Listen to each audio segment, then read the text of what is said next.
सरकार के खिलाफ फिर से आवाज़ें उठ रही है। सरकार क्या कह रही है? देखो, सरकार की भावना क्या हो चुकी है पता है? सब सरकार को लगने लगा है ना कि मैं इस जनता के लिए नहीं, मैं खुद के लिए जनता के ऊपर बना हूँ। ये उन लोग को ये लगने लगा है। अब ये क्यों लगने लगा है सो बताता हूँ। अगर आप सिंपल देखते होगे कि गांव में एक मुखिया का भी बेटा है ना, तो वो बुलेट से चलता है।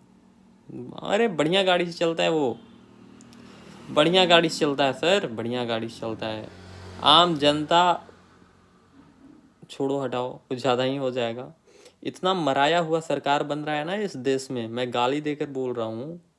खास करके जो पंचायती स्तर की जो सरकारें बन रही है, जिससे सैलरी 10,000 भी नहीं है, उसका जो देखोगे ना रुआब, उसको लगेगा कि भाई मेरे सामने कोई नहीं।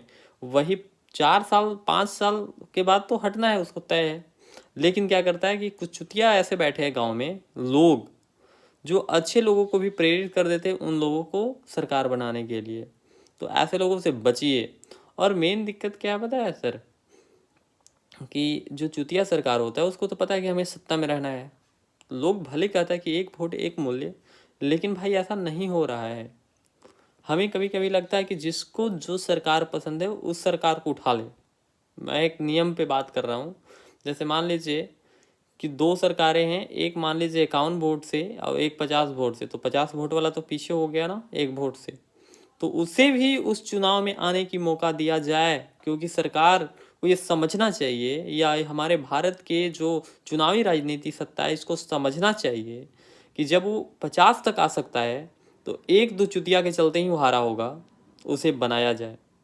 एक जगह दो सरकार क्यों नहीं रह सकती है। अब इससे बोला जाएगा कि भारत का बहुत सारे सिस्टम खराब हो जाएंगे, उसको पैसा देना पड़ेगा अलग से। एक पंचायत में दो मुखिया कैसे हो सकता है? एक पंचायत में दो मुखिया हो सकता है। अगर दो मुखिया होगा तो दोनों हक के लिए लड़ेगा, दोनों अलग अलग जनताओं को हक के लिए लड़ेगा।